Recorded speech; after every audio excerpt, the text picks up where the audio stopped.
Hello and welcome back to More Than a Game, a podcast dedicated to the Premier League, the A-League and more. Today on the show, are you winning, son? A-League edition, where the answer is we've got no idea. Are you winning, son? Premier League edition, where the answer is yes, Pep's a bald fraud. Plus, the Premier League relegation battle heats up, a big weekend for our boys. Your question and more. I'm Colby, and today with me on the show, we've got Tommie and Jesse. How are we, lads? Yeah, mate, doing well. Big beefy weekend of football, and can't wait to get stuck in. Yeah, mate, I'm absolutely week. Absolutely frothing, just thinking about talking about all this football. And how was that in HD? That was incredible in HC, Jesse. Mate, while we've got you, let's just kick right into your moment of the week. Okay. Well, I mean, as per usual, I've got a supermarket order of moments of the week. So let's start with, Kane's last minute winner. We've got to talk about that, and we will later, I'm sure. So we'll come back to that. Let's go. Come on. We will also talk about Conte's masterclass, because I think we can wax lyrical about some of the Spurs players, but this is a tactician, a genius at work. So we'll talk about that. Off the pitch, really, isn't it? Oh, and a person who loves to play Football Manager would say that. Luis Diaz's first goal for LFC has to go in there for me from a very biased perspective. But I have to say, one of the most out there ones for me, which just to round it off, was Craig Dawson complaining to the referee in the West Ham game because Chris Wood was meowing at Kurt Zouma. As a New Zealander, I don't think I could ever feel more proud than right now. Oh, Jesse, look, that was my moment of the week too. Chris Wood. B3. How good is he? Like, it's just like what shithousery though. Like, look, the one-line moment of the week. You don't need to read anything more into it than that. But just like the thought of Chris Wood just meowing at Kurt Zouma during a game, it's what you want to see. I guess if there was the added bonus it had as well was that it took a really shitty moment, the Kurt Zouma and the cat incident, and made some good of it. Tommie, what about yourself, mate? Moment of the week? No, really, that was mine. Usually you've got another couple up your sleeve. Yeah, look, I wanted to talk a little bit, I guess, about Conor Metcalf and his move to Europe, Jose getting sent off. But I think, like other people, like that's already in the news segment. So I think we'll come back to them in a bit. Absolutely. Well, I mean, that's a bit of a moment as well, isn't it? But there was another Aussie question mark overseas, Christian Volpato scoring for Roma off the bench in their 2-2 draw against Hellas Verona. Vince Rigari wrote a piece on this, sort of, I guess, predicting the inevitable Capim debate or wading through the current Capim debate. Where do you fall on that debate, Tommie? Are we capping? What is he? 18? One goal. It's played one game in Serie A or something. When he first sort of was in and around the squad, it was like, nah, come on, like he hasn't done anything yet. But I guess now, as soon as he scored, and I don't know if that means that he might get a little bit more game time, or Jose might trust him a little bit more. It does mean that the hype train around Volpato is going to wind up now big time, I think. And I wouldn't be surprised if I don't think we've got any friendlies coming up, so it's not really an opportunity to sort of get him around the squad. But it doesn't strike me as the right time, especially given how crucial our World Cup qualifiers are coming up, that we're throwing in like someone so inexperienced into the mixer. Absolutely. Couldn't have said it better. We've got some important games going on, and Rigari made the good point in his piece that now's the time, or maybe it was in the comments to his piece on Twitter, but now's the time to get around him and try and convince him to sort of think about Australia if and when the selectors and Arnie comes knocking. But yeah, maybe not the time to throw him in. And as far as Volpato for the future, like not making a World Cup isn't the best message to be sending to him right now about sort of the future Socceroos situation, really, as well, is it? Yeah. Play for Australia. We're not going to the World Cup though. Grim. That would be an own goal, but let's move on to our own goals. Jesse.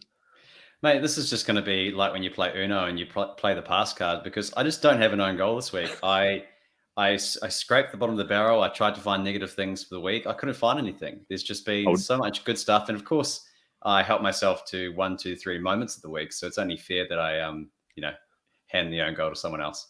Well, you've skipped your own goal. You've played a draw 4 on moment of the week, so we'll reverse it back to Tommie then. Oh, well played. Got a couple. None of them are particularly meaty though. I know. No I wild think cards in there, Tommie. No, I know, Colby. You want to talk about the ads in yeah. You want to talk about that. I know you want to talk about ads in the A-League drinks breaks blowing up this week. So I know we'll get to that shortly. But my one, I guess, is about visa goalkeepers in the A-League at the moment, because it's not something that we've had a lot of in the last couple of years. In fact, over the last couple of years, we've actually had, well, particularly last season, we had a bunch of young Aussie keepers coming through.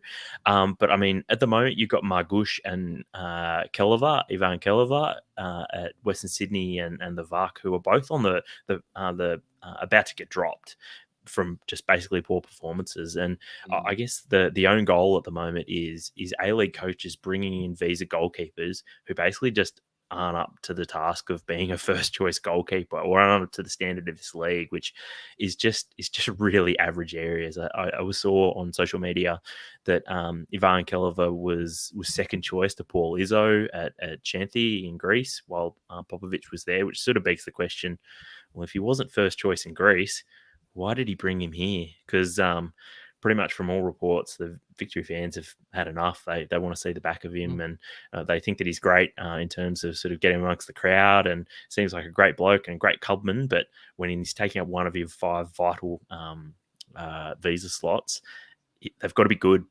And so it seems like a real waste, real own goal. It's funny you mentioned that, Tommie, the changing VUC sentiment towards him, because I've had a crazy week at work for the past crazy couple of weeks, and I haven't really been on social media. And last I saw, the VUC fans couldn't get enough of him and were just absolutely all around him. I have seen the games though, and I've just separately noticed that his performances have dropped off, and he's made a couple of big mistakes. Yeah. But I thought they'd be staying right around there, boy. But this is separate to that. This has been a bit of a bee in your bonnet for a while, though, hasn't it, Tommie? The foreigner keepers in the A-League taking the gerbs. especially because I mean, during the pandemic, well, particularly what was it, the 2021 and the 1920 and the 2021 seasons, we actually had a few extra Aussie young keepers who were getting a run, and now some of those guys have taken a bit of a back seat on the back of some of these foreign keepers joining the league. So just disappointing, I guess. The 1920 season was definitely early days in the A-League. And it's a real case of they took our job. Years ago. For what it's worth, I don't mind it, and I actually take the opposite view. I think that, if you bring in someone who you think is good enough to hold down a spot, it just creates more competition for spots, and therefore a better club, better clubs and a better league. I'm all for it. I don't like it when any of the visa players come in and underperform, because not because of a nationality reason, but just like it's wasteful. Like it's it's resources that you could have otherwise allocated to a player who would perform better. But ultimately, I think that the more competition, the better. But yeah, and if players are underperforming, then they'll get dropped, and other players will get an opportunity. But I did want to talk about these ad breaks and VAR breaks stopping matches. There was obviously a bit of a rant from the Cumdog after Melbourne Victory's win over the Mariners last night. It was pretty spot on, to be honest. And I'd actually forgot that the games were actually stopping behind these ad breaks. I didn't realize it. Like, I knew that Channel 10 was stopping for things like the heat and injuries and subs, where we've seen ads in those times. But I forgot that they're actually stopping games for this. And I read an article in The Age by Don Bossi who said apparently the FA is going to crack down on this. So hopefully we will see it. But for now, that's a bit of an own goal. Because yeah, the league's got to commercialize, and I'm all for that, and I'm all for trying to get it out there to free to air TV to get the game to as many people, not just people like us who follow it anyway. But yeah, there's got to be a better way to do it. Colby, I think it was Stuart Randall in the Raw who wrote up a piece or wrote up an extensive Twitter thread about the other ways in which you can still put ads, but in football, and I think they call them like partial white backs, where you only have like half the screen and you're still showing what's happening in the football, but you're running an ad sort of in parallel, kind of like how we are right now on the screen, on the YouTube screen, YouTube. We've got ads. Stream, I should say. Yeah. But there was enough Manscaped because the burgers taste better at Hungry Jack's. But I mean, that was just one of about 3 or 4 different examples that he used of like you see sort of ticker like a ticker tape across the bottom where you might have a banner or something like that. And I mean, like you remember lots of you remember the old torrent websites that were just full of ads? No, personally, yeah, nice. No. Nice flat bad boys. But remember the old torrent websites, which I'm sure some people still use, some listeners might still use, but like they were covered in ads as well, and there were banners everywhere, but you could still get your torrents. So there you go. Yeah, it's wild when you think about it like that somebody around the table, Channel 10, CBS, wherever this decision's being made, hasn't sort of put that, joined those dots and just thought, hey, football's a game that's all about the flow of the game and keeping things going, and we don't want regular stoppages if we can avoid it. So why don't we try and work with that? How are we gonna commercialize further and put more advertising in to generate more revenue and keep the machine moving? Then in a way that's not going to stop the thing. Like, surely that's pretty basic. The comments on why it's not a screen within a screen, though, is interesting because they don't do that in other sports either here in Australia. Like in the US, it's very normal, I think, during like Super Bowl and things like that to have ads while the NFL is still there because it's such a long game as well. But I don't understand why. I mean, even like the AFL Grand Final, the NRL Grand Final, they always cut away to ads in between which is easier with those sports, of course, much easier than football. But they don't do the screen within a screen thing either. And I don't really understand why, because you could have, theoretically, the majority of the screen is the ad, and you can still see a thumbnail of what's going on in the game if that's what you want to do. But they don't even do that. They seem to have this obsession of taking up the whole screen. So I wonder what the reason is behind that. No idea. Did we do an own goal for you, Jesse? No. I just the own goal. Yeah, and you don't have one. You skipped it and reversed it. That's right. Oh, actually, not only that, I jumped on the back of that one. So there you go. Why don't we? We've got a few discussion points before we head into the matches themselves in the Premier League and the A-League this week. And just jumping off the back of your episode last week, boys. You had the bit of an anti-power rankings for the A-League, because of the state of the table and the matches played. We've got Perth Glory, who have played like 8 matches, I think, and Adelaide United, who have played 14. So while the table could be a bit misleading, let's have a bit of a chat, a bit of an update to that about who do you think's on the up or the down after this weekend's play? And Tommy, have you got some corrections to make, course corrections from last week?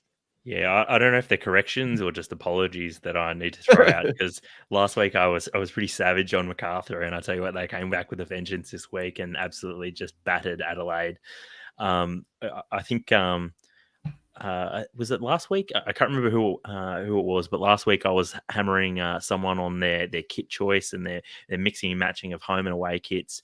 And Adelaide here mixed and matched again with their home kit, and was at home shorts and socks and the away peachy top, which if there's one thing I've learned from Qantas over the year, it's that red and pink shouldn't be mixed in a uniform. So stay with me, Colby, stay with me. But look, yeah, MacArthur just absolutely blew away Adelaide in that second half after going 1-0 down, and Adelaide for once just didn't have an answer to there was no late flurry. They had their flurry early on and just couldn't come back. McFlurry with the ice cream. Yeah, I was waiting for that. Yeah. Here we go. Yeah, we had the Mick, but not the flurry. So what do you reckon, Tommy? Who's on the way up? You're pivoting on MacArthur. They're on the way back up, are they? Yeah, and look, Western Sydney, they won on Wednesday night as well. I saw sort of as we were recording the pod, they beat Melbourne Victory. Melbourne Victory continued to struggle though, and it's the Woo who they look like they're on course to beat who are they playing? The Wanderers right now. They're up 3-1 with about 15-20 minutes to go. So is that the Wanderers who you said were on the way up, Tommy? No, well, I don't think I mentioned the Wanderers last week. Oh. I think I just said they were sort of thereabouts. I thought you just said that now that they're on the way up. No. Well, I think last week they were first, but sort of their form was solid without being incredible. But I mean, they're clear now at the top by a point with a game in hand over City. So, and just the fact that they're finding ways to score goals at the moment, whereas previously they were struggling to even score one in a lot of games. And I mean, they're up 3-1 in this game against the Wanderers, which I guess that's a sign of a good team, is that they're able to get a few goals up even against a bottom side like the Wanderers. And who do you think's then on the way down? Well, it's hard to sort of know with Adelaide, I guess, at the moment. Maybe I think that's maybe just a blip, that result against the McBulls. And similarly, McBulls, it's hard to know if they're going to slide down the table a bit more, or if we're going to see a bit of a rebound in form for them. In terms of someone who's Sydney as well, I think I talked them up a little bit, saying that they were sort of starting to improve, but again, they dropped points again midweek. So I think you probably just got to. I think I'm going to steal Jesse's thunder here a little bit and talk about Wellington and say how they continued to defy the critics and picked up another point last night against Sydney. So, sorry, Jesse. No, that's fine, mate. I mean, the ones that I mentioned, I talked about Newcastle being on the up, and then they got curb stomped by Melbourne City. I guess that's something that a lot of teams could be curb stomped by Melbourne City, so it's not a complete disgrace. But Newcastle, I genuinely put a jinx on straight away, just like Southampton, so that's a worry. Perth, I also said were rock bottom, so that was the low hanging fruit, and then they've just had a win tonight against the Raw. So essentially, whatever we predict, choose the opposite and go to your local TAB. And you might have a chance at winning some money, gamble responsibly.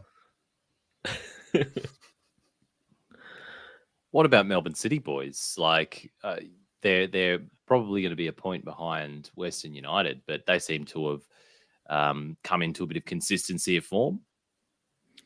It's sort of hard to know what's going on with City still. I thought against Adelaide there was probably 30, 40 minutes at the beginning of the game where they looked back at their best, and then they went on and lost the game. So they did absolutely blow away Newcastle with a really positive win there. We had Telio at his best as well, which is exciting as he's sort of growing into his role. And I don't think he played 90 minutes, but he did play more than sort of the customary sort of 60 that Arzani or Telio has sort of been accustomed to, that we've been accustomed to seeing them play. So look, City are growing into the season, and the fact that Jamie McLaren, who's been out of form, is leading the Golden Boot charts already by 2 goals, just tells you how many gears the City have got to go through, and I think they're still only going to improve, which is, I guess, pretty scary for the league. Maybe it tells you how many bang average strikers there are in this league. Yeah. The Premier League, boys, the relegation battle is heating up. We've had a couple of games, probably like 3 games over the weekend, I would say, that have really shaken it up a little bit at the bottom of the table, where it's been most interesting for quite a while now. So I want to know who do you think's in trouble after this weekend's results, and who do you think's on the way to making a bit of an escape, Jesse? Some really surprising results. Both Burnley and Watford this morning, some huge away wins. I think Newcastle would have finished that game with West Ham and felt pretty good about themselves, just getting a point away at West Ham. But then all of a sudden their rivals around them get 3 points each. unexpectedly, you have to say. I mean, I know that Brighton has a couple of people missing in defence, but still, that's huge for the bottom of the table. So I guess in the context of the teams that you'd be worried about at the moment, I mean, Everton just doesn't seem to matter who's in charge or who takes the pitch. They look like a team that's beaten after the first goal goes in, and that it didn't even look like they were going to get back in the game last night. So that's a genuine concern for Everton. I don't think I've seen them slide down to this position and not look like they'll get back out. Like, it's actually like Frank Lampard's definitely got a job on his hands there. The other one for me is Brentford, who I think have only got 1 point in like 10 or 11 games or something ridiculous. Like, they've really, really fallen off the wagon, and that they are sliding down towards that relegation zone. So I know all the talk will be about Burnley and Watford and those teams down there, but I think you should be genuinely worried about Brentford and Everton. Yeah, look, I know Damo's been talking about how Leeds are in trouble, but I agree with Jesse. I think Brentford are in trouble. I think it was John Bruin a couple of weeks ago on the Guardian Football Weekly who said that Brentford were in trouble, and I thought, you sure? But in the last 3 games, or the last 5 games, they've only got 1 point, so they are on the slide. They are in trouble, and they're not that far away. They're 6 points away from Watford, which, as we've seen with Watford and Burnley and even Norwich recently, all of those 3 teams picking up points. It can be pretty rapid that the relegation zone's on top of you. Yeah, and just going the other way, then you mentioned Burnley before, Jesse. I've been saying this for a while, not just after this good result that they've had this weekend, but I think they're in for an escape. I don't think they're going to get relegated this season. It was a rare 3 points on the road. I looked this up. It's the first win away they've had since May 2021. That's insane. It's insane. So, and they've got 4 games in hand, and that can rattle some teams. But I think they look like they're on the way to putting a bit of a run on their hands. But this game was good as well. Like, we won't talk about it too much, but it was proper Burnley. 31% possession, 4 shots on target, 3 goals. I like the new signings, Wout Weghorst and Cornet, obviously from the window or 2 beforehand. They both look quality. Where they needed it, they had a Chris Wood size hole that they need filled. So yeah, I think they'll get out. And Watford, our boys, our collective boys, I think they'll be okay as well. Anti-vax horse has been a real shot in the arm. I said it a few weeks ago. I'll say it again. There's some curiosities about Burnley, I guess. Like, if you look at a couple of stats, they've got 11 draws so far this season. They've only won 2 the Burnley games, way, Tommy. I know. So they've got 11 draws, and look, they've only played 22 games. So if they draw all of their remaining game, that's another 16 games. So that's another 16 points, and that'd take them up to 33 points, which you think, not sure if that's quite enough. So just it's pretty drawing tight every this game. year. So how many points? Because normally you say that 40 points is what you need to avoid relegation, but I think it's going to be less than 40. I think there's going to be a team on sort of 37 points or something who's going to avoid relegation this year. Yep, agreed. So they're not far off. Burnley, if they draw every game, maybe jag 2 more wins or something like that, they could get out. On the topic of Everton, just one thing before I think we move on, Colby. Everton, their next 5 games are all terrible. They play City, Spurs, Wolves, and then they also play Newcastle and Watford. So they could find themselves in the relegation zone in just a couple of games, or just at the end of that 5-game run, especially if Newcastle and Watford both pick up points as well. So pretty scary times, I think. And to be honest, if I was an Everton fan, I'm not sure if I'd want Frank Lampard at the wheel during a run like this.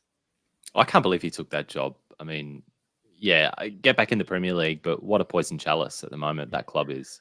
What's the best that can happen? Like, they stay up, and then I guess then he gets sort of a summer to prepare for the following one, and maybe some improved results next season. But this season he's on a hiding to nothing. Like, they're going to play terrible football probably, and maybe stay up. They did play well last week, I should say. But yeah, they're probably barely going to stay up. Probably going to get their worst overall result in, I don't know, at least in our lifetimes. And yeah, like his name's going to end up being attached to that. So yeah, stupid. We will move on though. You mentioned before, Tommy, your boy Metcalf to St. Pauli.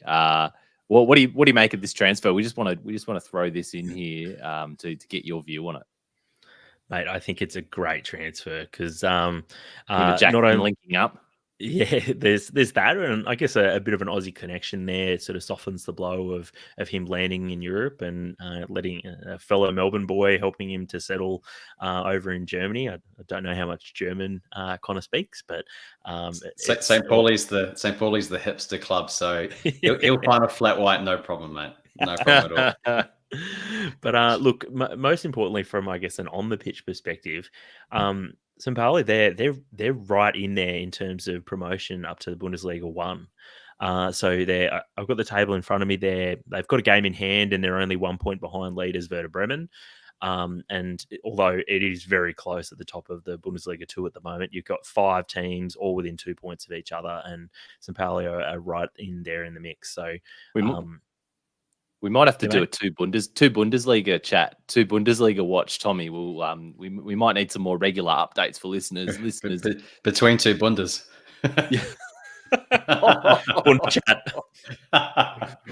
Wowee. Regular listeners to this podcast might know that in the past, when we've had a bit of a horse in the championship race, like a Sheffield or a Leeds, we've been checking in on that competition in the towards the pointy end of the season. So we might need to keep our eye on the Bundes. And just before we do get on to the matches, we've got a question. You might have seen Jose Mourinho picked up another red card in charge of Roma the other night and got sent off. There was a few videos going around, probably a few memes, but Josh Ferreira on Facebook wants to know, why does Jose always get singled out? Surely as coaches, there's ones out there that get yellow and red cards, but some of the crap calls we get from the referees is a joke. So I think what Josh is really sort of getting at is Jose sort of singled out? Do we just hear about it when it's Jose, or is Jose getting more red cards than other refs for sort of similar behavior? So I feel like there's extra context to this that the listeners, if they didn't know already, that they need to hear about. So apparently Jose was making phone signals to the referee in reference to the referee's father was caught up. The referee was also his father was also a referee, and his father was caught up in the Calciopoli, the scandal in Italy, a bit over 10 years ago. And so the phone symbol was sort of a reference to that. So I think the referee might have taken a little bit of exception to that. But look, Jose is sort of turning into the manager equivalent of Balotelli, isn't he? Like, why always me? Why always me? Yep. So there we go. We've solidly answered that. If you've got something you want us to talk about on the pod, get into our DMs or comments on social media, or just email us at mtagpodcast@gmail.com. Jesse, I realise we've got one more. We're going to try and squeeze in a little bit of Champions League around the grounds, because there was Champions League this week, but it's a competition that, like, probably I know some of us and a lot of our listeners might not follow as closely after its departure from Optus Sport. So do you want to give us a little around the grounds, some standout moments or results? Well, this is clearly my audition for Stan Sport, so here we go, boys. You got your white sneakers on. Yeah. I mean, yeah. I know that I played against one of the hosts last week, but that's another story. With the Champions League last week, or the week just been, boys, I mean, probably the hardest part for me was Sporting getting absolutely tonked. Because when I was in Portugal around about Christmas time, the tickets were going on sale. And both of my wife's brothers were pretty pumped to go to the City game. And as the goal started flying in, it wasn't just obviously painful to watch, but I was just thinking about all those fans that were there just to sort of see, like, just a goal. And City just, like, it was just ruthless. It was ruthless to watch. And it was just the gap in quality. Like we will talk about Spurs in a second and how they combated Manchester City, but the gap in quality between Sporting and City was just felt unfair watching it. So it was pretty hard to watch, and also it was one of those games where City, whatever shot they took or whatever touch they took, just came off. Like Bernardo Silva's goal, we haven't seen it, outrageous. So everything was just going in, and poor old Sporting I can't remember how many goals they were down before halftime, but I feel like it was 3 or 4. So it was pretty ugly. Bilva, formerly of Benfica as well, just to rub salt into the wounds too. Yeah, interestingly though, he got a little bit of a clap after that goal, and I think that was kind of a bit of respect shown from the crowd about him being Portuguese. So yeah, I think it is interesting when the players have left those clubs, they kind of, because Cancelo was also in the pitch as well. So, he was also, I think, briefly Benfica once. Other games, guys, I mean, Liverpool, obviously, big win against Inter. Inter looked really good for most of the game, and then Liverpool got a couple of late goals, and that was fantastic. You've got RB Salzburg and Bayern Munich.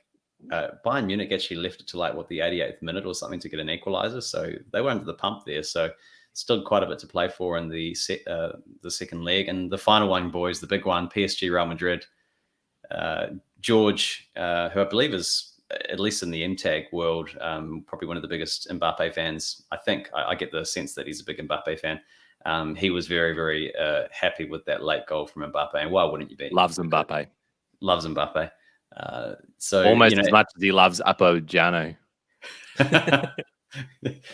Same player, basically. George has a very eclectic. If you get to know George, listeners, he's got a very eclectic list of his boys.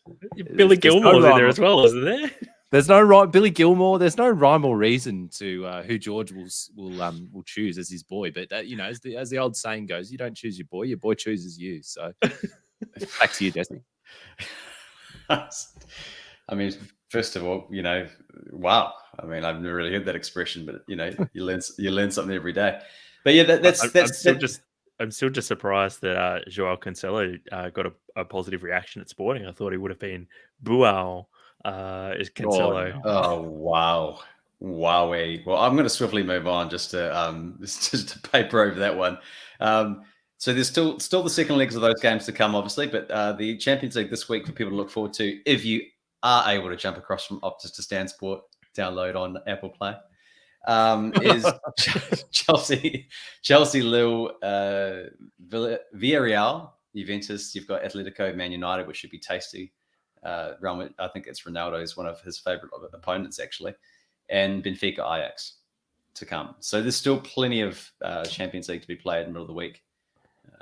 So looking forward to that. I just wanted to finish by making a couple of notes on the other European leagues that we all forget about. There's a cracking game midweek. If you haven't seen the highlights, so let's go back and see it, between Rangers and Dortmund. It was 4-2 away from home. Rangers won against Dortmund, and it was just a end-to-end game. And yeah, Dortmund looking a little bit shaky there and not likely to get to the second leg.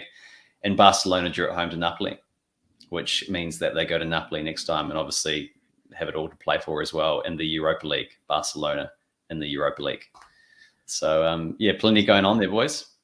It's funny you mentioned about Barcelona struggling in Europa League, because I know there's a bit of an undercurrent of West Ham fans that they're really excited to go and play Barcelona at the new camp, or play Dortmund, get like one of these big European giants in a big European tie. They're really pumped to have a big away day, and now Barcelona and Dortmund are both going to get knocked out. Rip. Yeah, and Sevilla is still there somewhere, lurking. Of course. They never lose in the Europa League. They've got the trophy, boys, but let's move on to a bit of Isuzu Ute A-League men now. City go back top, or they did at least, until the Woo, who look like they're going to take it from them now. But they did go top with that 3-0 win over Newey at Amy Park on Friday night. With their attacking talent firing, in particular, a standout performance from Marco Tilio, despite the lack of slidey boys to keep balls in. Tilio, though, Tommy, should we see him starting and influencing more games week in, week out now, particularly with that Metcalf hole in midfield, creating another spot there? Well, I guess a couple of points. First of all, Metcalf's not leaving until the end of the season, which is I think is good for all parties involved. He's Maybe out, not St. Pauli. He's gone. Get rid of him. But in this game, in City's game against Newcastle, City played all of their sort of their 4 attacking threats all in one hit. So you had Telio, Lecky, Naboo, and McLaren all starting up front, and you also had Berenguer, or Florenguer as he's now known. He was playing as well. So a very attacking front, I guess 5 almost. And so it enabled City to really be on the front foot, and they were very effective on the counter attack. And it meant that there was a lot of space, and it really played, I think, into a young player like Telio who likes to get on the ball, likes to dribble, and we saw, I guess, him display all of his strengths that he has. So if there was ever a game that Telio was going to light up, it was going to be this one. So and like you say, Colby, he really did light it up. That second goal in particular, where he just seemed to attract players like a honeypot. Like flies to a honeypot. He like just some kind of sugary cereal, like a moth to a flame, like a moth to a honeypot. Lads, I mean, I just want to jump in there a little bit, and just tamper this down a little bit, because I mean, there was again comparisons to Telio to Arzani before, and it all seems to go down the same route. He is clearly a really good player. Can we just acknowledge the road cone defending from the Newcastle players and the lead up to Lecky's goal? Which, I mean, I think Lecky was clearly he played a huge part in that goal as well. Jesse, are you referring to the Newcastle defense featuring Taylor Regan? If there was ever a player that couldn't be described as a traffic cone, it's not him, because he was doing everything he could to absolutely just scythe down City players at any opportunity. He was an absolute hack fest. He was terrible. Yeah, well, I mean, I just think that, like, I watched that a number of times, and it's a great run, and there was other examples in the game, so it wasn't just that one. But sometimes you do have to acknowledge that the defense made him look like Maradona. Are you saying Maradona wasn't good?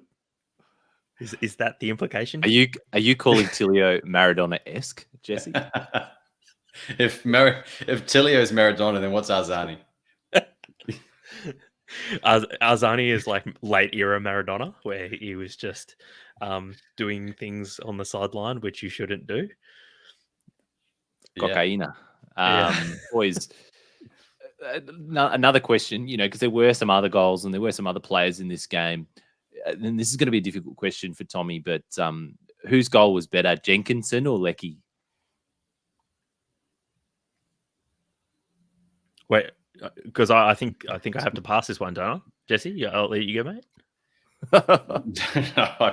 I'm leaving that one to you, mate. I mean, I already waxed lyrical about how great Lecky's role was on that Telio goal. I thought it was all Lecky, to be honest. No, look, I think if we take out some of the poor defending, I think both goals do show that Telio, yes, he can dribble, but he also has some pretty decent vision and can pass can find a pass as well. Which, if anything, if there was ever a criticism of Arzani, sort of peak Arzani, I have to say that with a smirk. But if there was ever a complaint about peak Arzani, it's that sometimes he could dribble too much. He sometimes went too far. And I guess both of these, he might have gone up to a point and then found the right option to pass it off to.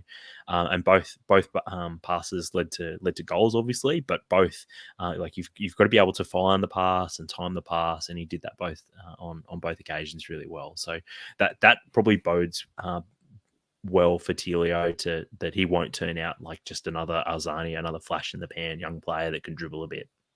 Fingers crossed. And I did ask that question a little bit tongue in cheek, because Jenkinson, of course, your boy, and Lecky, of course, your non-boy, scoring in the same game, so it had to be asked. But Tommy, just wondering if our listeners know the story of the time you got a selfie with your boy Carl Jenkinson on the way to the Socceroos Vietnam game recently. Yeah, funny story because so Alex from Preston, long-time listener, sit with him at some of the Melbourne City games, and he's been giving me grief ever since I shoved Jamo out of the way to get a photo with ex West Ham defender Carl Jenkinson on Smith on Swan Street and he hasn't let me live that one down. Disgraceful. That's disgraceful, Tommie. So since then, Jenkinson gave away a goal, which ended up being the losing goal or the winning goal for Adelaide midweek, and Jamison's gotten injured. So I'm not particularly popular with Alex from Preston. And that's as it should be, Tommie. And as we've been recording this podcast, of course, the Western United, Western Sydney Wanderers games finished up 3-2. We haven't seen the second half, so we can't really comment on it, but looks like a bit of a close game. Garuccio got 2 goals, one to the left foot, and Ugarkovic looked like he might have had given Western Sydney a bit of a sniff late, but in the end, Western United held on for the win. The other game today, boys, Perth 2, Brisbane 0. It was a Fornaroli double in Tasmania because Perth are now playing a couple of games down there before their border opens up in WA. Raw looked like they created plenty of chances but couldn't put much on target. They took their visa striker, Juan Lescano, off before half-time in a bit of a telling indictment on him. Regular number 1 in goals, Macklin Freak, was dropped in favour of Jordan Holmes. He had a bit of a tough night at the office as well, obviously having to face up against Fornaroli inside, 15 minutes or whatever it was from the penalty spot. A bit of a tough one for him. We got 20 minutes of Sturridge on the pitch, if you could believe that, and even a ready clean sheet. So, what more could you ask for, boys? I think this was also the first occasion that Perth have been able to have Keogh, Fornaroli and Sturridge on the field at the same time. I could be wrong, but I think that's the first time that that's happened. So even if it was brief, still that's good signs for Perth.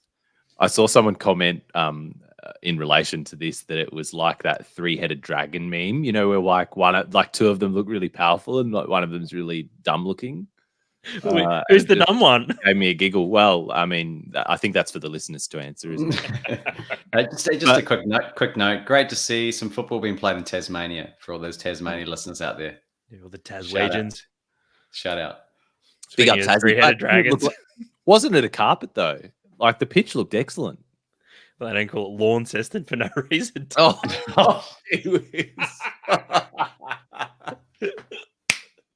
That's me high-fiving myself at that one. Wow. Look, on the topic of Launceston, I've got to say that I do think it's it is a little bit bizarre in the grand scheme of things that they did go to Tasmania. We talked about them going to Canberra, Perth setting up there. We know that there's a brand new stadium up in a rectangular stadium up in Townsville as well, where I think they played State of Origin last year in the rugby league.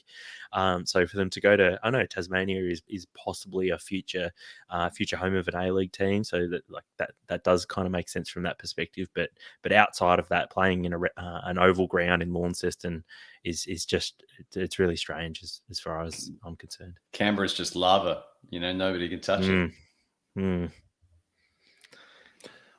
Why are you obsessed with Canberra, Tommie? You bloody love Canberra, don't you? No, I'm glad to see the football went down to Tassie as well. But I do think that Canberra, and there are other places that aren't currently represented by an A-League team, and some might even say were stiffed in the snubbed in the recent selection of MacArthur and Western United over them in the recent expansions to the A-League. So it would be good to see football going out to those regions as well. But back to the match. What's wrong with the Raw, boys? Recently, it's been errors. Whilst they look like they're playing some okay football, but or in patches. But if you're making errors, like I think it was the second Perth goal from memory, where they pretty much just gifted the ball away, and when you've got players like Sturridge and Fornaroli playing together, they don't need huge opportunities. But when you give the ball away in dangerous areas, I think you're always going to be up against it. And that was really the nail, the final nail in the coffin for the Roar in this game, where they were kind of battling away to stay in the game when it was only 1-0, but 2-0 up. And Brisbane just seemed like mentally they were like, okay, well, we can't get back into this now. It's a bridge too far. Yeah, and the first goal, let's not forget, was a penalty as well. So obviously that's an error too. Henry Orr chopped on, leading to that penalty. So yeah, 2 errors in this case. But Perth, meanwhile, played the fewest games as a result of not being able to go home. I think, what have they played? Like 8 or 9 games or something. So they've got 9 tons games, of games in hands. Yeah, 9 games. So they've got few games in hand, like 5 or something games in hand now. Jesse, we've talked about this on the pod before. We mentioned Burnley before. What do you think? Can Perth go on a run, or is the games in hand gonna rattle them? I think they can. I mean, I think what's astounding is looking at it is that we talked about them being bottom of the table last week, and we've obviously also talked about the ladder being take it with a grain of salt because there are games in hand. All of a sudden, Perth is in 9th. So you've got, I think the Roar is at the bottom now. So just one game, one win, and the whole thing's just been flipped. And all of a sudden, we're looking at Brisbane a little differently to we did last week. So these power rankings are volatile. I'll put out there, incredibly volatile, and they need to be updated every week. They move. We don't know where they go. More than a game, we're just trying to keep up.com.au. Well, let's keep up with the other matches then, shall we, boys? Melbourne victory 1, Central Coast 0. Not too much happened in this game. Like I watched it live on Saturday night, and as has been the custom in recent Saturday nights, I sort of had it up at the same time as the other game, which happened to be Macarthur Adelaide, and I was sort of switching between them. But I did agree with Simon Hill, who was commentating this one. Like basically towards the end of the game, they were just saying like this is just a boring game. Like, and goodness, that they was just like kept commenting on how boring it was. But the more and more I thought about it since then, I just tend to agree with them. It was a bit of an arm wrestle, and then Nish Filipale got the goal basically at the last kick of the game almost to snap Victory's winless streak. They've been a bit up and down, I have to say. Like they looked like maybe 4 or 5 games ago they were really going to start to hit their stride under Popper, but still they're sitting 6th now, mid-table. So they had 3 losses in a row before that and a draw before that, so they were winless in 4. What have we made of Victory's season so far, Tommy? Well, the wheels really have only come off since they won the FFA Cup, and I mean it's understandable to have a little bit of a hangover, but I mean it's been 4 games now, so you can't really say that. Well, like the excuses run out really as far as the FFA Cup goes. Did see that Rai Marchand, he's been out for a while as well. I can't remember when exactly he got injured, but did have seen on social media in the last couple of days. People basically saying that sort of without him, there's no real replacement for what he does at the base of that Victory midfield. And although Briante is a solid player from across the waves, he's not quite sort of that holding midfielder that the Victory really need at the moment to sort of solidify or to build that base upon. And so that I think that's a really big contributing factor to why maybe they haven't been able to sort of go on with things since that FFA Cup final win. And over to the Mariners, we mentioned at the top of the pod, or we mentioned earlier on in the pod, that the cum dog letting it rip over VAR and drinks breaks and things like that in his post-match presser. But he also did lament the Mariners conceding late in games. And I had a look, and they've conceded after the 90th minute in their last 4 games. Do they have some concentration issues? Yeah, not only that, but it was also the young Central Coast defender, the one who looks like Daniel Johns. I'm struggling to remember his name now. Paul or something? Hold on, I'll get it in a second. I can see his face. Jacob Farrell. Farrell. He's been very good lately, but we were talking about Tilio just before and how he's been accustomed to only playing 60 minutes. And Jacob Farrell, I think, has been at fault for a couple of goals recently, and they've been late on in games, and there've been errors, or he's just maybe been beaten to the ball late on in the game, and it's ended up costing them a goal. And it's disappointing, I guess. Maybe he needs a little bit of protection. Maybe he should only be playing sort of maybe 70 or 80 minutes, and then he gets a break sort of late on in the game. But I guess this is some of the limitations of this Mariners squad, where they're a good side, and they're obviously well coached, and they're doing a lot of right things at the moment, but they're still struggling, I guess, with a lack of depth, and the fact that like Jacob Farrell's 18, I think, and they don't have someone else like team spirit for sure.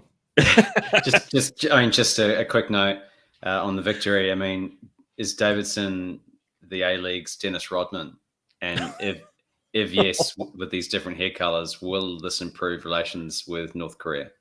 My second question is, I'm getting really sick of Seven Nation Army again, and it's only just started playing again. When are we going to reach peak Seven Nation Army? When are we going to get something a little more authentic than a song that's played by every second Bundesliga club? Well, haven't the Victory changed some of their other songs this season already? They had a big vote over, was it their walkout song or something like that? So look, maybe it was that the maybe post-game song. The post-game song. So maybe the goal celebration song's next on the menu, Jesse. So give him some recommendations. What would you prefer to see? It's moment washing, and I'm not a big fan of moment washing. Basically, it means that every moment has the same soundtrack. And I feel like a moment needs to be authentic. You have different levels of crowd noise, different screams in the background. You can't hear it because Seven Nation Army's playing. So are you saying that clubs should abolish the sort of post-goal song altogether? I just think that, if you're going to do it, I mean, it's like Leicester's an absolute culprit of this. If they're not hitting the bloody shutters or the fans or whatever they call those racket things that they use in the crowd, it's immediately followed by after every single goal. It's just like, man, just give us a break, It's called culture. Look it up, mate. Why do you hate football so much, Jesse? I tell you what, after 4 or 5 goals, I'm out. I'm like, that's enough. I don't want to see any more Leicester goals. Look, I tell you what, Seven Nation Army, like that's sort of developed into a little bit of a cult following as far as sort of post goal or post game celebrations or music go. But I tell you what, that Leicester song, like I was over that song about halfway through the summer that it came out, which was I think about 4 or 5 years ago. So man, I can 100% agree with that. But the Leicester song, it's grim, terrible, hate it. Yeah. Well, what was the question? Sorry, Colby. Speaking of tunes that you love, Tommy, the sound of cowbells was ringing in MacArthur's 4-1 win over Adelaide. The Mac Bulls realizing that their lineup is pretty stacked with Gianu, Noon, and Ahasan Toure all scoring. He got on the score sheet against his old club. Your boy, maybe, allegedly. Following Damo's boy, Craig Goodwin, opening the scoring for Adelaide. I saw a stat on Twitter, Andy House Stato, one of the A-League's foremost statisticians, saying that Apojano was the first Greece-born Australian men's league scorer since George Haniotis for West Adelaide in 1995. So there you go. There you go. Tell your friends at the pub. Absolute stat. Also, the first of George's boys to have scored in the A-League as well, I think. Yeah. First of George's boys. Can we also big weekend for our boys. Can we confirm whether or not Toure is still at the park now doing stepovers? Because he took a few one too many stepovers and was quite lucky that they scored at the end. But he looked sharp, and I mean against his old side, spicy. Did either of you see this game in full? I didn't see it in full. No, I did think that I did love on the topic of Ahasan Toure. I did love the how he just ran into both defenders for the final McBull's goal.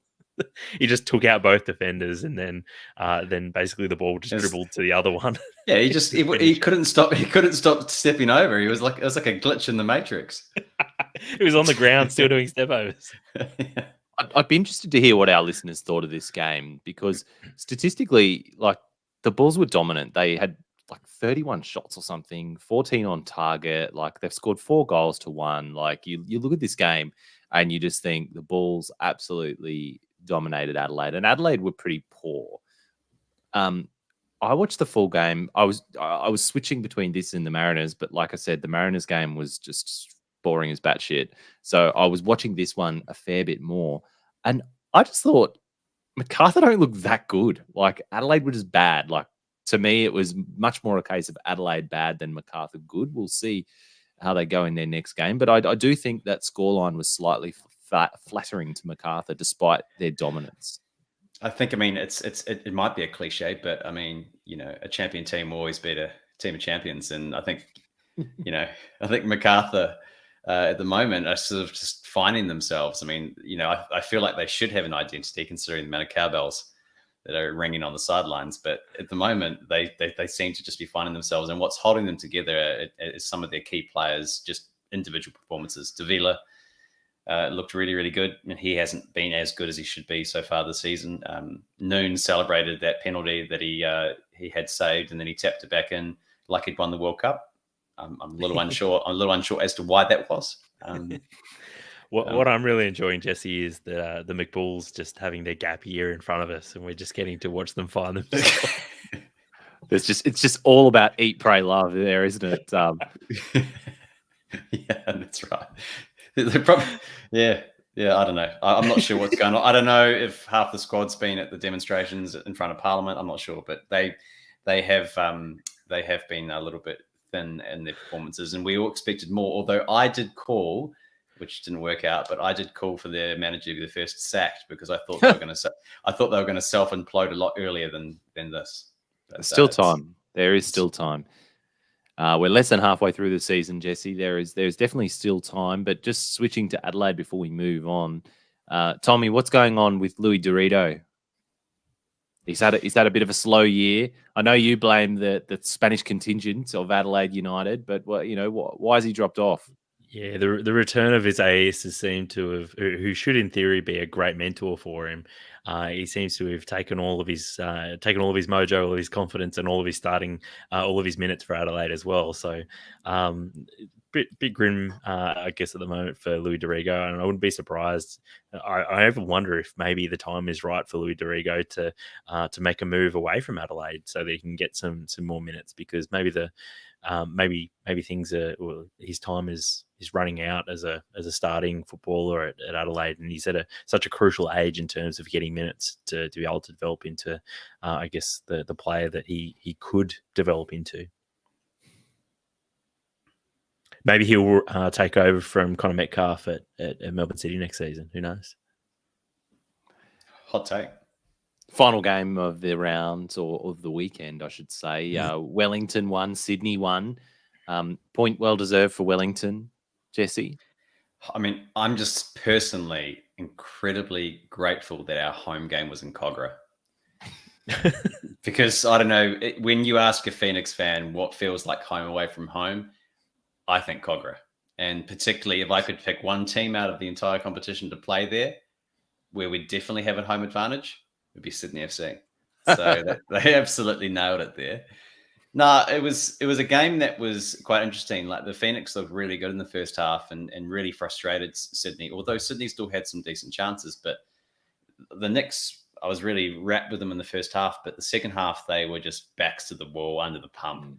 And I think it was a bit frustrating because, and I've talked to Damo a little bit about this, because he made a comment once about Tele sort of not really having a plan B, but more of just, let's just do plan A better.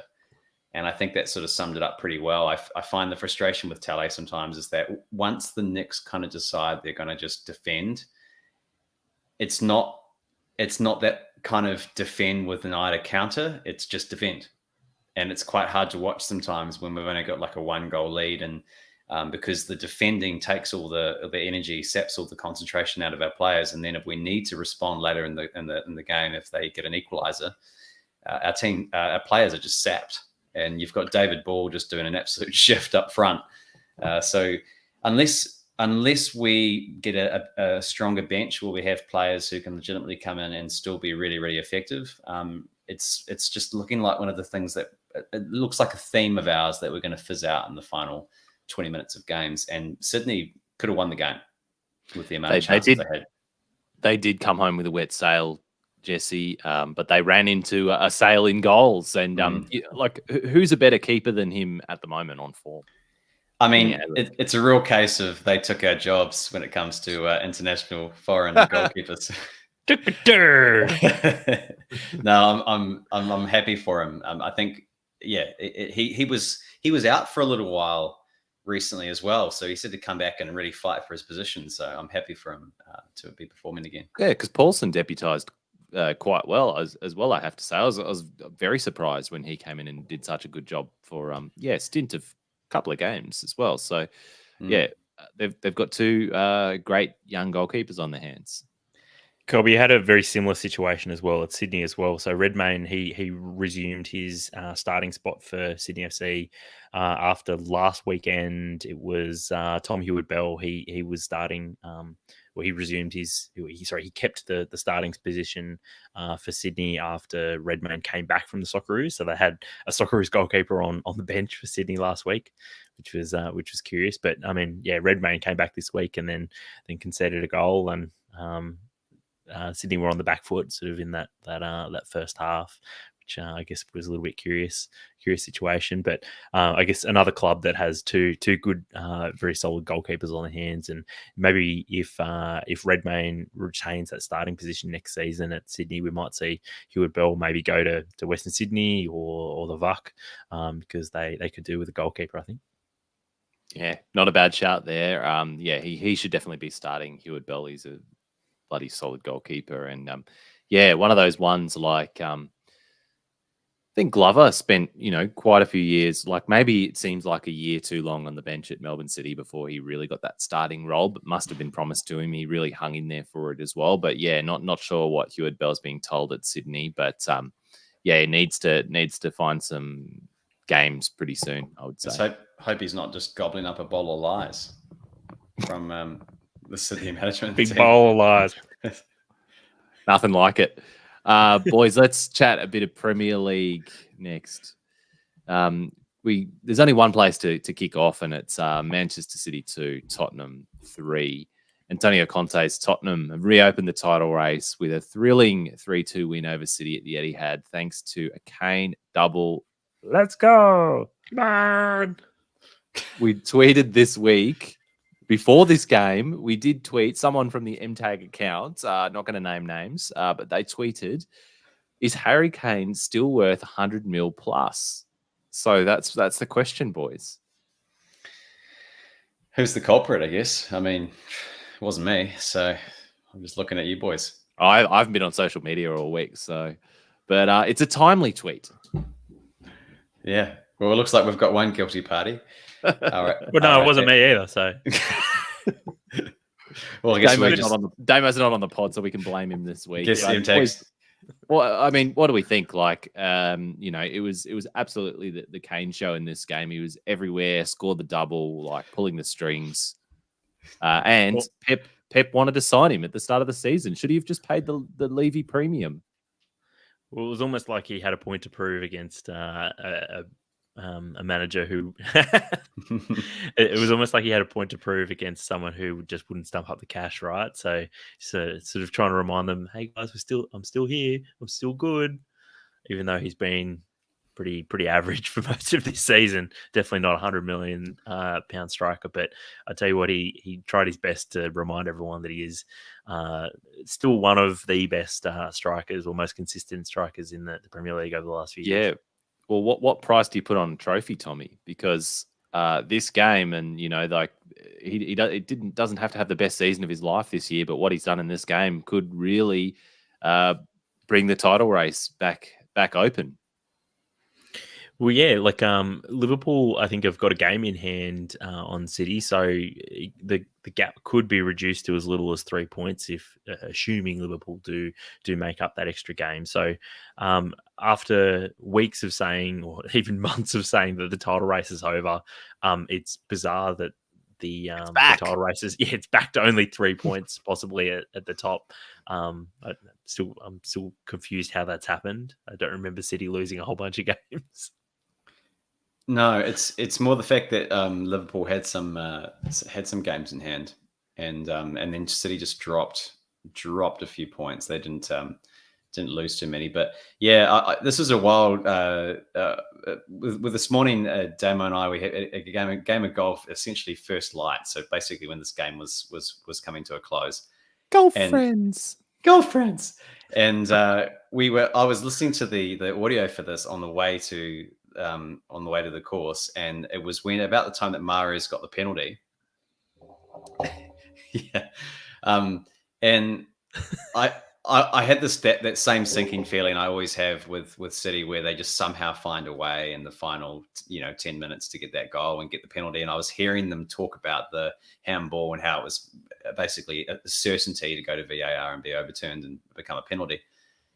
And as I pulled into the driveway of the course, which is like, only another couple of minutes later, was when Kane headed it in for the winner. And I turned up at the course and I said to Damo, I said, they've just scored. And he goes, oh, I know, isn't it shit? Like Mahrez just scored. Mahrez just scored, didn't he? I'm like, no, mate.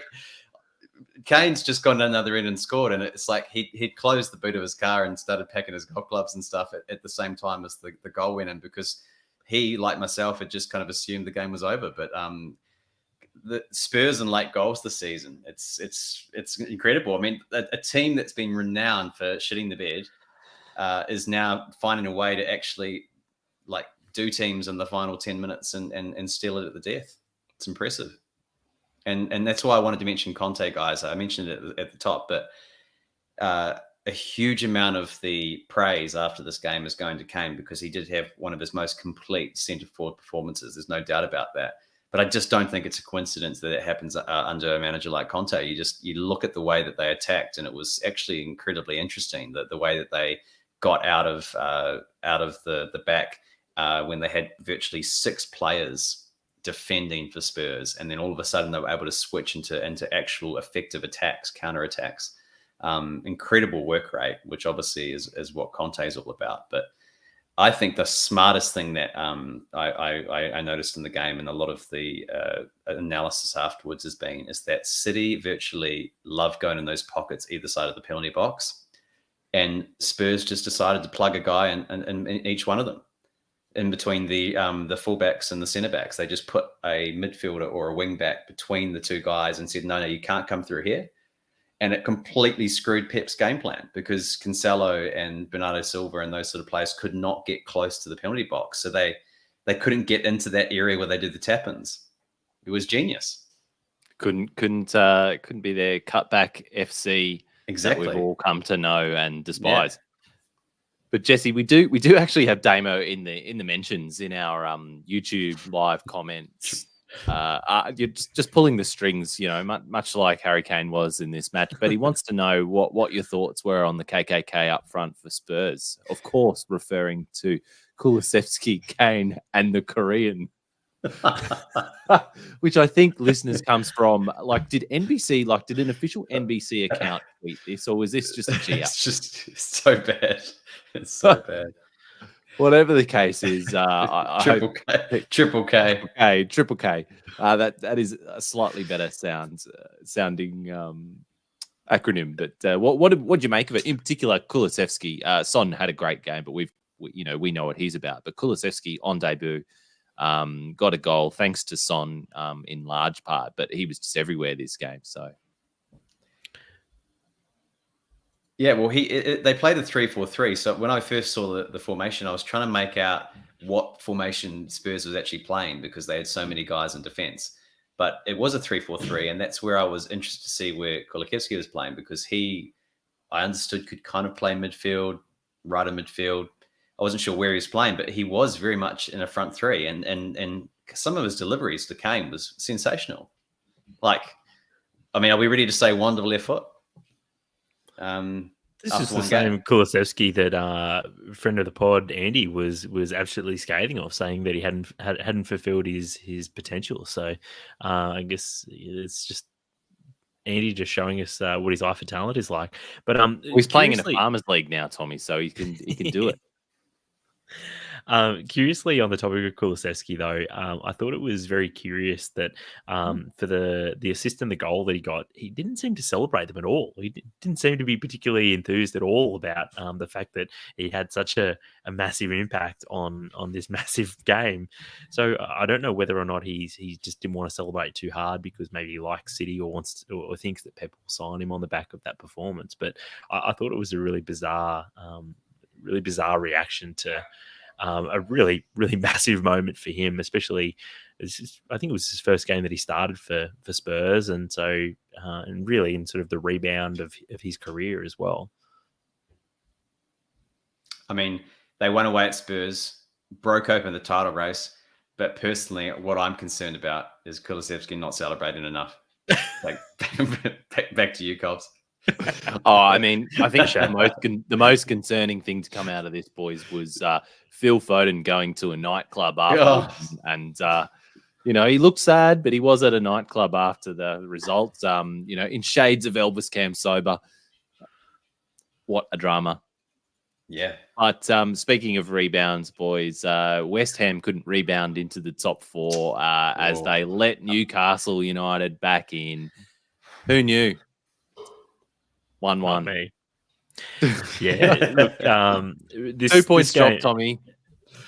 This game is where West Ham are at the moment. There's a lot of players not in very good form for West Ham, and I wouldn't say that the season's sort of unraveling, but top four is sort of rapidly going out of view, and I think a lot of West Ham fans are starting to settle on the idea that West Ham will probably end up finishing sort of somewhere between 6th and 8th, which is still pretty incredible, and we're still in the FA Cup and Europa League, so all is not lost. But yeah, with such a thin squad, and I mean, Antonio's been in terrible form now for pretty much the last two months, and so when you've only got one striker and he's not playing very well at all, it's just makes things really difficult. I still find that wild. West Ham had like 5 overpriced strikers, and now I know, underperforming. One extreme to the other. I mean, if West Ham's season is like a bell curve, the Dildo brothers, I mean, obviously are in charge of this. I mean, once they reach the sort of point of the erection, what we're seeing now is a real decline. And if you actually shape that, it's quite phallic. So I guess the only conclusion I can come to is the Dildo brothers not moving for backups in January sort of self-fucking the club in a way. Yes. Are they limping to the end of the season, Tommy? Or will there be some good vibrations to come? Jeez. I mean, it's like Antonio looks absolutely gassed. I mean, you don't have to be a pro pundit, which we certainly are, to point out that he looks gassed, but he hasn't been replaced by anybody or given shared minutes. Right. I mean, we're talking about all these other clubs that are sharing minutes amongst their front three and front two and stuff like that. And what's going on with Antonio? Like, he's gassed. Well, this season it's been made even worse because he's been traveling to Jamaica as well. So, yeah. I mean, not surprised that maybe his lung capacity is a little bit down, and after traveling to Jamaica, and maybe things are a little bit smoky for him. I don't know. Well, look, we've got to actually mention, probably in a bit more detail, something that happened in the game, because our listeners they'll expect some hard-hitting analysis from this podcast. So West Ham, Tommy, they did open the scoring through Craig Dawson, only for Newcastle to equalise through Joe Willock. But that's what I really want to drill down into. What's Decky Rice doing in that goal? Declan Rice absolutely lost the plot here, and I don't know. He's not very often at fault for goals, but this was one of them. And yeah, I don't know. I don't really know what you can say he was thinking, but he probably wasn't thinking about the game. There was a great quote from Declan Rice after the game, and I'll see if I can get it. Just 1 second. And basically, this is the quote. Said Declan Rice, "I told myself I'd stay professional, but I couldn't help myself. The ball was in the air, and a voice in my head screamed, 'This is your chance to impress Amanda.'" So I flicked it back to Willock and had to try not to celebrate seeing it go in. Everyone keeps talking about bids from Man United, but I just want to join the Saudi revolution in the tune. Not sure I'd get in the team the way the brick shit house Joe Ellington is playing in mind though. So look, I mean, that's just a little bit of an insight into where Declan Rice's head's at right now. So it's just he's so honest in that interview and raw. Not too many other games that we should mention. We're running a bit late on tonight's episode, but we've got Jesse here, so we'll mention the Liverpool-Norwich result. Liverpool 3, Norwich 1. Liverpool continue the chase of Manchester City with that 3-1 win. Norwich, of course, cellar dwellers, desperate to get something out of every game. They opened the scoring with a deflected effort from Rashika, but Liverpool turned up the gears with Mane, Salah, and our new Colombian winger, Luis Diaz, getting his first goal. Jesse, do you rate Luis Diaz? You've talked him up at the start of the pod, but let's have it. It was one of those few Portugal to England transfers that it was a double, sort of like a double agent transfer in the sense that it weakened Porto, which was great for Sporting, but it improved Liverpool, which is great for us. So I was absolutely chuffed with it. And I keep listening to reading more information about him, and he doesn't speak any English. So the fact that he's just like clicked into this team and is playing like a Liverpool player, but doesn't like a lot of the players that turn up that when they want to assimilate quickly, they try and go full Scouser and try and understand the local area and stuff like that. He's just turned up. He doesn't speak a word of English and he looks like a Liverpool player. It's incredible. And I think that what everybody was sort of wanting in one of these games, like the Norwich game or the Leeds game, is for in these home games for him to break his duck and to get that first goal nice and quickly. And he's got it done now. And I think that's going to give him supreme confidence. He actually looks like a player that obviously can start games, but I think he's going to get us out of jail a lot by coming on in the second half of games and going at tired defenses with his pace. Jesse, who's he going to? Who's he signed to replace? Salah or Mane? Mane. But I don't know if it's so much about replacements right now. I think that'll be a conversation maybe for the summer or next year. But right now, Liverpool's got a great problem to have where they have actually 4 weapons now rather than just the front 3. So at the moment, it doesn't matter. And the other thing as well is that Firmino, I think, had an injury, so Mane played through the middle. So he doesn't have to start sometimes at Mane's expense. Don't Liverpool have 5 weapons now? I mean, that's not a weapon now. Declared weapons, WMDs. Yeah, Firmino's not a weapon. A few listeners of More Than a Game would love to hear me say that. I mean, I've never said that. We think he's a weapon, Colby, but the rest of the world doesn't. So we'll just won't. What he does off the ball, all right? He's the David Moore of the Premier League. That's what he is. Right. He's a worker. Other results that we haven't mentioned already: Chelsea left it late against Palace to get a 1-0 win away. Keeping them somewhat in the running, but not really. They're on 50 points behind Liverpool on 57. So just solidifying their spot in the top 4 with that win. Arsenal, meanwhile, 2-1 up over Brentford. We mentioned Brentford's slide before, but great from Arsenal. Their young stars continuing to perform. Emile Smith-Rowe and Saka, of course, in the goals. But that's going to do it for us today, boys. And thanks everybody, as always, for listening to the pod and sticking with us. We really do appreciate it. We'll be back next week with more Premier League and A-League. Until then, get around us on our socials. Follow us on those. We'll link to all of those in the notes to this podcast. But until then, enjoy the football.